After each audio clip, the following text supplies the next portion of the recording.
go to openai.com. I'll leave the link in the instruction documents. Once you're here on openai.com, click on login to the API platform. Simply sign up with an email or with a Google or these other accounts. Once you're logged in, go to this settings right here. In the settings left hand menu right here, go to your API keys, and here you can see your API keys.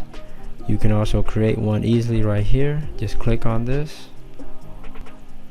give this API a name and select any kind of project you want, or just leave it as default, and then you can create with all permissions right here.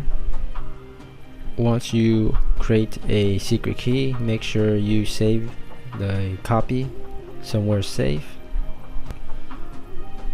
In order to actually use your OpenAI API key, you need to add some credit. Go to the building right here and then add in your credit card information, and you need to add a minimum of $5, and this can last you a very long time. I've added about $10 and it's been a year and a half and I still have $3.21 left. Seems like I never run out, so $5 can go a long way. It's pretty safe. If you turn off auto recharge is off, so this way you have to manually add in your credit balance. So this is not a monthly subscription or anything like that. This is a one-time $5 minimum credit that you need to add in order for your OpenAI API key to work.